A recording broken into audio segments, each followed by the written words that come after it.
Buenas a todos y bienvenidos a mi canal. Mi nombre es César Cañete y os traigo en esta ocasión otro de esos book tags de denominación de origen Cañete. Sí, creo que es el último que... Bueno, no lo creo. Es el último que me he sacado de la manga y no sé si tardaré mucho más en hacer otro. Pero bueno, antes de entrar en eso, dejadme deciros que dentro cabecera.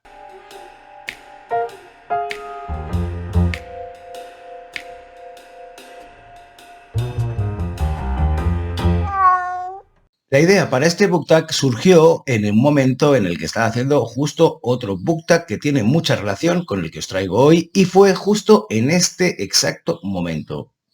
De cualquier manera, estoy pensando que igual hago un book tag de las 7 virtudes teologales. Aquí lanzo la idea, no sé qué os parecerá.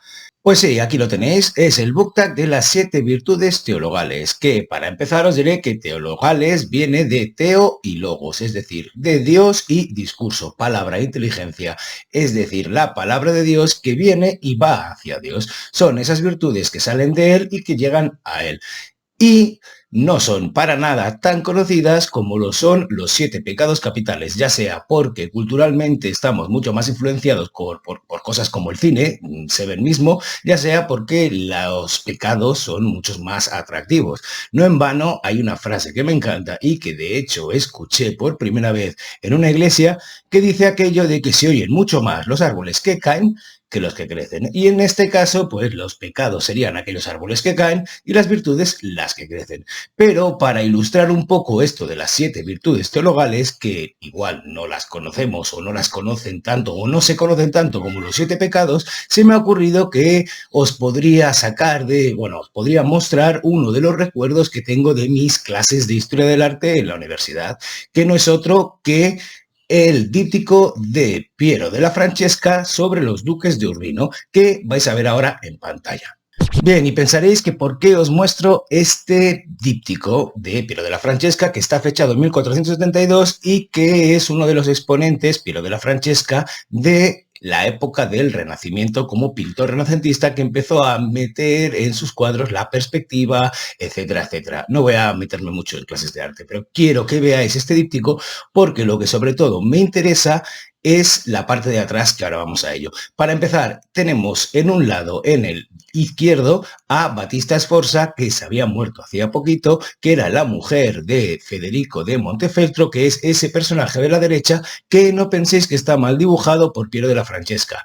No, lo que le pasó es que le dieron un porrazo enorme en la cara en una de sus batallas y se la dejaron deformada. Y bueno, Piero della Francesca le ha sacado el perfil bueno en el que, bueno, aún así se ve. Bien, ¿por qué está uno a la derecha y otro a la izquierda? ¿Por qué está Federico de Montefeltro a la derecha y por qué lo está Battista Sforza a la izquierda? Bueno, básicamente porque el lado izquierdo siempre ha estado dedicado a el mundo femenino, al mundo de las mujeres, entre otras cosas, porque es el corazón el que está en el lado izquierdo y el lado derecho es siempre el de el hombre, porque es el de la racionalidad y el de un montón de cosas más. De la misma manera, los géneros, los masculinos y los femeninos, tienen adscritas a su género una serie de virtudes. Y aquí es cuando me voy al reverso de este díptico, que veréis por un lado que de repente Battista Sforza está a la derecha y Federico de Montefeltro a la izquierda, pero no porque la posición real estén así, sino porque para que estuviesen encarados, el pintor los pintó de manera que cuando le das la vuelta cambian de posición, pero seguimos teniendo la mujer a la parte izquierda y al hombre en la derecha, por lo que os decía, por la racionalidad por un lado y la emotividad por el otro. De la misma manera, tenemos aquí que hay un carro o cada uno de ellos está subido en una carroza tirada por animales mitológicos y acompañado por una serie de mujeres que en realidad son la personificación de esas virtudes. Así que por un lado, y como por supuesto lo tenéis en pantalla, tenemos que el amigo Federico de Montefeltro tiene 4 virtudes que le acompañan en esa carroza, que son la fortaleza, la justicia, la templanza y la sabiduría. Y en el caso de Battista Sforza, tenemos tres virtudes que la acompañan, que son la fe, la esperanza y la caridad. Yo tuve una educación religiosa porque fue un colegio de monjas, por suerte no fui a uno de curas y quizás estaría pues en otras circunstancias actualmente, pero es algo que me ha quedado mucho y aún así no conocía del todo las virtudes teologales. Y por eso he querido hacer esta pequeña introducción con este díptico de Piero de la Francesca para enseñaros la importancia que podía llegar a tener el tema de las virtudes teologales en un mundo como el Renacimiento e incluso hasta hace bastante poco. De cualquier manera, espero que haya sido ilustrativo y ahora sí que, después de haber mencionado esas 7 virtudes, vamos a este book tag, porque si no se me va a hacer súper largo. Espero que os haya gustado esta pequeña introducción artística. Como veréis a continuación, para cada una de las siguientes 7 virtudes teologales se me ha ocurrido una pequeña frase aclaratoria que dirigirá qué libro he escogido para ilustrar esa premisa. Empiezo ya y veréis a lo que me refiero. Empezamos por la primera, que no es otra que Fortaleza, que dice así: libro de más de 700 páginas que conseguiste leer. Bien, aquí he dicho 700 páginas porque no todo el mundo lee libros muy voluminosos y yo sí que estoy acostumbrado a leer libros muy voluminosos, aunque sean, pues no sé, de fantasía o de un autor, que es del que os voy a hablar ahora, que suele hacer o escribir libros voluminosísimos, como son, o como es, Joe Abercrombie y sus Los Héroes, que es uno de los últimos libros que casi tiene 1000 páginas que me he leído y en este caso he disfrutado como un enano. También es cierto que necesitas fortaleza para libros de tal extensión. Pero más allá de eso, voy a explicaros un poquito de esta Los Héroes de Joe Abercrombie. Es una de esas novelas que va entre la primera trilogía de La Primera Ley y la segunda trilogía, La Era del Odio, que hay 3. Esta está entre medio. Va después de La Mejor Venganza y antes de Tierras Rojas. Y es autoconclusiva. Esta en concreto nos narra, como siempre hace Abercrombie, a través de muchos personajes, es decir, una novela coral, una batalla que se lleva a cabo en un lugar geográfico que recibe el nombre de Los Héroes, que no es más que en un promontorio un montón de monolitos que se han dado en llamar Los Héroes. Ahí tenemos los ejércitos de la Unión, por un lado, contra un grupo o otro ejército de un montón de hombres del norte. Los hombres del norte suelen y van normalmente por separado, pero en este caso se han unido para luchar contra la Unión.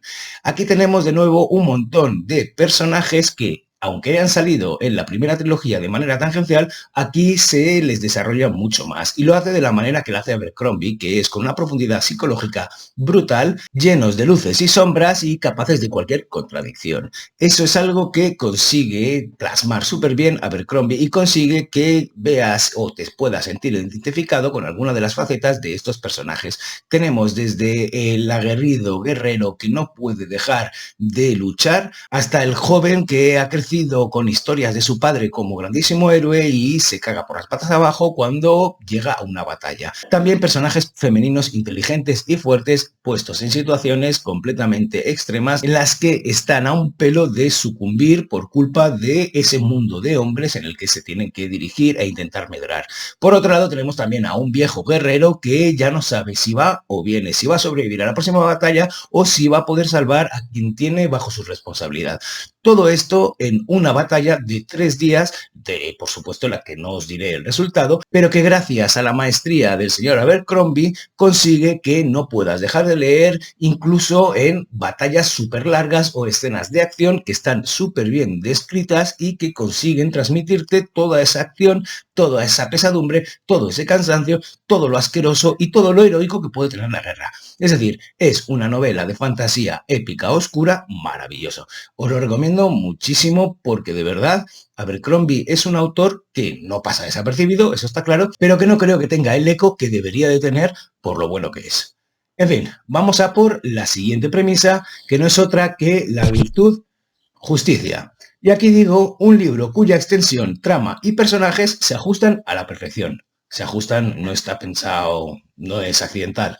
En fin, y aquí os hablo de un clasicazo de un ruso que no podéis dejar de leer. Y estoy hablando de Crimen y Castigo de Fyodor Dostoyevsky. ¡Qué maravilla de novela! Lo tiene todo, personajes con una profundidad psicológica maravillosa, desde su protagonista Raskolnikov, Rodia, pasando por todos los que rodean el caso, la anécdota que inicia esta novela y que nos lleva hasta un auténtico, no sé, calvario de reflexión y de crimen y castigo. Os digo cómo inicia esta novela porque es una premisa bastante potente y porque no es ningún spoiler, vamos, es alrededor de lo que pulula todo. Y es que Rodia Raskolnikov cree que tiene el derecho de librarse de matar a una usurera que está explotando a los vecinos a través de dejarles dinero y meterles un interés brutal, y cree que matándola conseguirá hacer un bien no solo a la comunidad, sino a sí mismo. Él tiene en mente la idea de Napoleón, de ese personaje que no pierde el tiempo en dar vueltas a las cosas y las hace porque tiene el derecho y el deber de hacerlas, y de que por más que tenga unos resultados negativos o que sea éticamente reprochable lo que ha hecho Napoleón, la historia le absolverá por su grandeza y porque es Napoleón y puede hacerlo. En cierta manera, él piensa que también puede hacer eso y así es como empieza, matando a una vieja, y a partir de entonces, pues eso, sucumbirá a un infierno de incertidumbre y se verá completamente perseguido por sus propios demonios y por la policía real, que está intentando dirimir y distinguir y revelar quién es el que se ha cargado a esta señora. No digo más, solo diré que me parece un libro en el que todo se ajusta y que nos da una historia que está a la altura de los protagonistas que nos presenta y que se ajusta a la extensión que tenemos que recorrer junto a ese protagonista Raskolnikov. En fin, solo me queda, yo que sé, invitaros a leerla, recomendarla y preguntaros, una vez la hayáis leído, y si la habéis leído, que me lo digáis ya, si os parece que es un libro que se ajusta a esta virtud de justicia. Bueno, en este caso con Crimen y Castigo lo he pillado también a propósito. De cualquier manera, vamos a por la siguiente virtud, a por la siguiente premisa. Y la siguiente es la tercera, templanza. Libro que aborreciste pero conseguiste terminar de leer, acabar de leer. Bien, aquí es un libro que estoy seguro de que no vais a conocer muchos, pero que yo le di una oportunidad en su momento y que es lo que me sucedió. Lo aborrecí, pero lo terminé de leer. Estoy hablando de El sonido de tu cabello, de Juan Ramón de Viedma, que es un novelista español que hace thrillers, hace novelas negras y en esta en concreto está ambientada en Sevilla. Bueno, ¿qué problema tuve yo con este personaje? Con este libro, perdón, con este autor, con esta novela. Pues mira, mi problema básicamente fue que ya desde el principio de todo no me creí lo que estaba sucediendo, porque esta novela nos presenta un elenco de personajes cortados todos por el mismo patrón y completamente increíbles en el sentido de que no te los puedes creer. Están todos intentando ser mucho más cafre que el otro. Están intentando mostrar una maldad y llevar una violencia a término que acaba siendo completamente absurdo dentro de una trama que también es absurda, que lleva a unos excesos que cumple eso que los thrillers actuales tienen. Y tienen muchísimo y que hace que me eche para atrás. Y es que básicamente el malo es casi un superhéroe en el sentido de que tiene todos los poderes del mundo, es omnipresente, omnipotente y se libra de todo, no sabiendo, es que no sabes ni cómo. ¿Por qué? Porque no parece un ser humano. Y eso es lo que parece que tenga que haber ahora en todos los thrillers. Una fuerza positiva que se enfrenta a una fuerza negativa y a ver cuál es más cafre. En este caso, además, lo que os decía, se busca la parte siniestra, la parte tétrica, pero de una manera que no tiene ningún sentido, como si eso solo sirviese para que te diera un knockout en la mandíbula y te dejase medio noqueado y groggy para aceptar cualquier chorrada de las que te intenta vender. Y eso es lo que intenta. Y eso es lo que consiguió que yo la aborreciese. Eso y también el estilo de escritura, pero eso de estilo de escritura pues tiene más que ver con los gustos propios míos, con mis sesgos, con mi forma de aceptar o de leer o de lo que me gusta, que con la propia novela. Es decir, aquí las frases, la forma de redactar, está todo como fracturado, no fluye, no hay una pluma detrás que puedes decir, oh, lo que bien pillado. Incluso aunque no me guste lo que me está contando, que eso me ha sucedido en muchas ocasiones, que escribe súper bien el autor, pero no me gusta lo que me está contando. No sé, os podría poner un montón de ejemplos, pero no os lo voy a poner porque siempre estoy hablando de los mismos autores y paso. De cualquier manera, otra de las cosas que no me gusta nada de esta novela es básicamente que tira todo el rato de un recurso para los diálogos que no consigo digerir, que es básicamente puntos suspensivos. Es decir, un personaje dice una cosa y lo siguiente del personaje, unos puntos suspensivos. Y eso que lo hagas dos veces, pues me parece bien, porque puedo entender el recurso, pero es que al final ¿qué pasa? ¿Que no te apetece pensar una respuesta de este protagonista para que dé justa medida psicológica de cómo es este personaje, más allá de unos puntos suspensivos? Que lo hagas dos veces, vale, pero que lo hagas toda la santa novela, al final es para pegarse un tiro. Así que, como veis, aborrecí El sonido de tu cabello, pero me lo terminé. Me lo terminé porque por lo menos en aquella época no me daba necesidad de estar perdiendo el tiempo. Así que tuve la templanza suficiente para refrenar lo que veis de esta indignación y de este aborrecimiento y conseguir acabarlo. Cosa que, pues no sé, no voy a decir que estoy orgulloso, pero mira, por lo menos ahora me ha dado una opción de hablar de la templanza. Así que nada, aquí dejo El sonido de tu cabello y voy a por la siguiente virtud, la siguiente premisa, que no es otra que la 4, que es sabiduría. Libro que te enseñó algo y cambió tu perspectiva.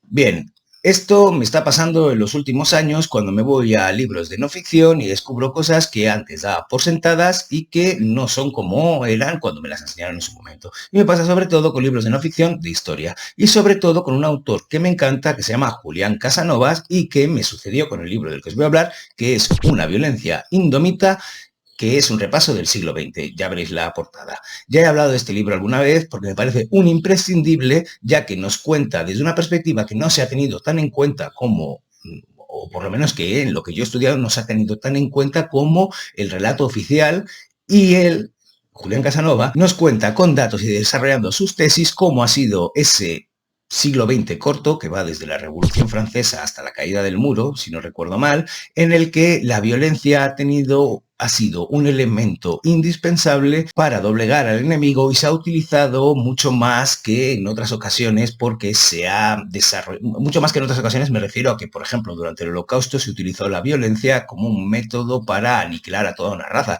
pero ya no solo eso, sino durante la Guerra de los Balcanes de 1992, que la violencia se utilizaba sistemáticamente contra las mujeres para violarlas, para aniquilarlas, para alienarlas, para alienar a todo un pueblo. Incluso durante la Guerra Civil Española, la desbandada y un montón de ejemplos más durante la represión franquista.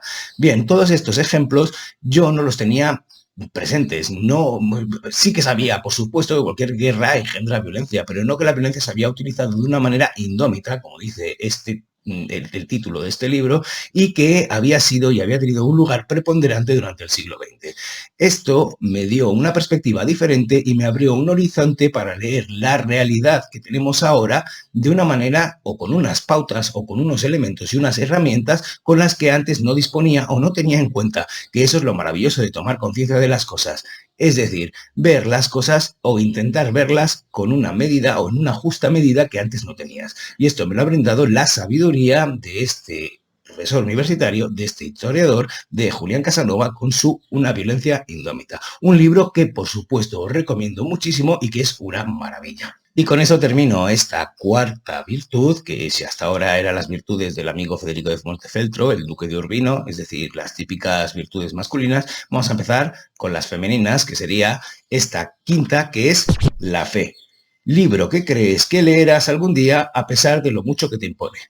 Bien, ya lo intenté leer en el pasado, pero no me salí con la mía. Quizá era porque era muy joven, porque lo leí justo antes de empezar la universidad, que en aquella época tenía 17 añitos. Y estoy hablando de La montaña mágica de nuestro amigo Thomas Mann. Lo he traído porque el otro día que me lo encontré, vi dónde me había quedado y yo pensaba o recordaba que le había dado la oportunidad de unas 100 páginas, pero cuando vi dónde estaba el punto de lectura, flipé, porque llegué hasta la página 329. 329, ¿eh? A ver, que también es verdad que es un libro que tiene esta edición 980 páginas. Y para ver, o para que veáis lo antiguo que es esto, os voy a enseñar el punto de lectura que utilicé en aquel momento, que la gente que vive en Barcelona sabe qué es esto. Esto es un billete de autobús que tenía 10 viajes y que era una cartulina que se cancelaba y que te quitaba un cacho cada vez. Esto ya no funciona así, no, esto no tiene ni banda magnética ni tiene nada, esto era mecánica pura, una maravilla. Y os voy a decir, mira, está fechado el último 998. No sé de qué mes, porque no lo dice, pero 98. Estamos hablando de 25 años que intenté leer este libro. ¿Y por qué me impone tanto? Bueno, porque este es un libro muy sesudo en el que condensa el amigo Thomas Mann todo su pensamiento a través de un personaje, Hans Castorp, imaginad, todavía me acuerdo del nombre, que acude a un sanatorio que está en una montaña donde un montón de gente está viviendo allí intentando mejorar de su dolencia tísica, es decir, de los pulmones, es decir, de la tuberculosis. Allí lo que más tiene es charlas. El tipo se pasa charlando con esos inquilinos, esos enfermos, un montón de tiempo y así analiza su vida y analiza el momento, el mundo en el que vive y las diferentes vidas de gente como él o de su entorno. Recuerdo mucho un italiano que está allí también, que creo que se llamaba Settembrini, y la cuestión del tiempo, de cómo hablaban sobre el tiempo, sobre cómo funcionaba, sobre su relatividad, sobre, bueno, un montón de cosas. ¿Qué os puedo decir? Pues que me echó para atrás y que me sigue echando para atrás. No sé cuándo retomaré su lectura y creo que encaja perfectamente con esa fe, porque si ya empecé y leí 320 páginas, mi fe, mi creencia es que voy a poder acabármelo en algún momento de mi vida. Además es que quiero acabármelo en algún momento de mi vida, porque además es una obra completamente clásica, es un autor, Thomas Mann, que me gusta y creo que sería un flaco favor que me haría a mí mismo el hecho de no leérmelo o no darle la oportunidad, aunque sea un libro de casi 1000 páginas en el que apenas pase nada más que las reflexiones y las conversaciones de un grupo de enfermos curándose en un sanatorio de montaña, que de ahí que se llame la montaña mágica, claro. En fin, hasta aquí la premisa de fe. Vamos a por la siguiente premisa, la siguiente virtud, que no es otra que la sexta, que es la esperanza o esperanza, que es libro que quieres leer antes de finalizar el mes. Bien, ya lo tenía bastante embocado este libro y sabía que me lo iba a acabar a final de mes. Estoy leyendo esto a 4 o 5 días que acabe el mes, pero se me cruzó por culpa de San Jordi otro libro que, aunque ya me lo he acabado, me ha retrasado el acabar este, que lo voy a decir ya, que es Los desposeídos de Ursula K. Le Guin, que a Ursula K. Le Guin le debo muchísimas lecturas porque es una autora, y creo que ya lo he comentado alguna vez, que me parece dentro de la ciencia ficción completamente imprescindible, de la que solo me he leído La mano izquierda de la oscuridad, que me fascinó completamente y de la que no entiendo que después de esa fascinación no le haya dedicado muchas más lecturas. Así que ahora este era mi momento de reconciliarme con su obra y leerme Los desposeídos, que además ya sabía más o menos de qué iba, pero que después de oír hablar de él en el podcast Bibliófilos de Libros en el Fin del Mundo, es decir, de José y de Fede, pues pensé, oye, no puedes, no retrases más la lectura de una obra como Los desposeídos, en el que la lucha de clases y diferentes sistemas políticos y económicos están mostrados de una manera como lo hace Ursula K. Le Guin, que siempre utiliza su ciencia ficción especulativa para mostrar alternativas al mundo en el que vivimos. Si en el caso de La mano izquierda de la oscuridad nos mostraba una alternativa al género y a cuestiones de patriarcado, matriarcado, etcétera, aquí nos muestra una lucha de clases, la diferencia que puede haber entre sistemas capitalistas, sistemas comunistas, sistemas comunitarios, etcétera, etcétera. Y eso es algo que me interesa muchísimo a ver cómo desarrolla esta autora, que por lo demás siempre me ha parecido súper atractiva y cuya prosa y cuyas historias me han sido, pues eso, súper atractivas y nunca me han defraudado. También he de decir que solo me he leído ese El amanecer de la oscuridad, pero bueno, que yo creo que con eso tengo una primera piedra fundacional para seguir leyéndola y para seguir admirándola como la he admirado toda la vida hasta que la pobre nos dejó en 2018. Pero bueno, que nada, que en este de esperanza, en esta virtud, mi libro, mi elección es Los desposeídos de Ursula K. Le Guin. Así que vamos a por la siguiente virtud, la siguiente premisa, que además es la última. Y esa última virtud, es decir, la séptima, es caridad. Y aquí es un libro autopublicado que leíste o que quieres leer. ¿Y qué os voy a decir? A ver, soy un autor autopublicado. ¿Cómo no voy a nombrar aquí mis novelas, mis libros autopublicados, mi trilogía de novela negra y mi libro de relatos? Os voy a hablar, por supuesto, de Máscaras, de Hijos de la Violencia Sutil, de La verdad sobre el caso del señor K y de Nunca supe escribir, que es mi libro de relatos. No os voy a contar mucho, porque es que, ya sabéis, no me gusta mucho hablar de mis libros, aunque precisamente lo que me apetecería es difundirlos muchísimo más para daros la oportunidad a leerlos. Pero por un lado, en esta trilogía de novela negra, es decir, en Máscaras, Hijos de una Violencia Sutil y La verdad sobre el caso del señor K, tenemos 3 novelas corales con un montón de protagonistas, un elenco que, si no se repiten en cada una de ellas, que son autoconclusivas, sí acaban saliendo y acaban cerrando un círculo de una historia completamente redonda, a pesar de que cada una de las novelas es completamente autoconclusiva y tiene un caso particular que es alrededor del cual pivotan todas las líneas argumentales de unos protagonistas que pretenden ser, y llamo protagonistas porque son corales, de unos protagonistas que pretenden ser, y creo que lo consiguen, unos personajes autónomos con una profundidad psicológica suficiente como para que nos los podamos creer todos. Lo que aquí intento jugar es, por un lado, con la intriga y por un lado, con el suspense en los que se van trenzando para conseguir llamar la atención y pegar la atención del espectador a la página. Creo que en muchas ocasiones lo he conseguido y en otras con otros lectores no. Pero os invito, por supuesto, a que le echéis un vistazo a Amazon, porque es donde están, para mirar las reseñas que tienen, porque tiene bastantes reseñas y son bastante elogiosas, tiene una puntuación bastante alta. Más que nada porque si no os fiáis de mí, fiaos de los lectores que han dejado ahí sus recomendaciones o sus reseñas. Por otro lado, tengo el libro de relatos, Nunca supe escribir, que tiene 3 relatos y que me voy a permitir el lujo de poneros un par de reseñas o un par de vídeos que me hicieron después de leerlo, Maggie por un lado de Bitácora de Libros y Diana de Libro Divergente, que se los leyeron, ay, no me olvido también, y de José de Libros en el Fin del Mundo, que me hicieron después de leérsela y que estoy súper agradecido porque además de que lo disfrutaron, supieron transmitir muy bien precisamente lo que yo pretendía con estos relatos, con este libro de relatos. Así que más que hablar yo de estos 3 relatos que encuadran o que están encuadrados en Nunca supe escribir, prefiero que le echéis un vistazo a lo que dicen ellos, porque además estoy seguro de que tiene mucha más credibilidad que yo, porque son unos grandísimos prescriptores. Así que nada, os los dejo allá abajo.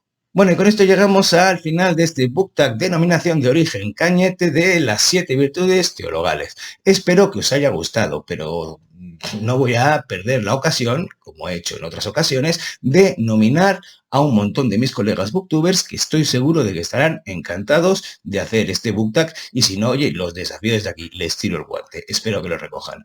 Estoy hablando de, como no, mi querida Maggie de Bitácora de Libros, de mi querida Diana de Libro Divergente, de mi querido adorado José de Libros en el Fin del Mundo, de mi querida Sarri de la Libroteca de Sarri, de mi querida Kurenai de No Todo es Fantasía, de mi querida Marta de No Solo Clásicos, de mi querido José Luis de JL García Bugallo y finalizaré, porque tengo que acabar en algún momento, con mis queridos Ángel y Silvia de El último libro de Robinson Crusoe. Espero que os haya gustado este book tag y que recojáis el guante y que veamos vuestras grandes respuestas a estas 7 premisas, a estas 7 virtudes. Bueno, y aquí lo dejo yo, pero os voy a decir lo que os digo siempre, que ante el vicio de pedir está la virtud de no dar. Pero yo os voy a pedir, y espero que me deis, un like al vídeo, que os suscribáis al canal, que le deis a la campanita para saber cuándo publico más contenido de este estilo, que me pongáis los comentarios que os dé la gana, que yo estaré encantado de contestarlos. Es súper divertido establecer un diálogo a través de los comentarios, que le echéis un vistazo, porque os voy a dejar ahí abajo los links de mis obras, de mis novelas y de mi libro de relatos, por si os apetece, pues eso, echarle un vistazo e incluso, pues yo que sé, leerlo en algún momento, algún día. Y creo que ya no me queda nada más que decir, bueno, como mucho que lo compartáis con vuestros amigos o que les pueda gustar, más allá de deciros y desearos que tengáis un felicísimo día y de que yo os envíe un besazo enorme. ¡Mua!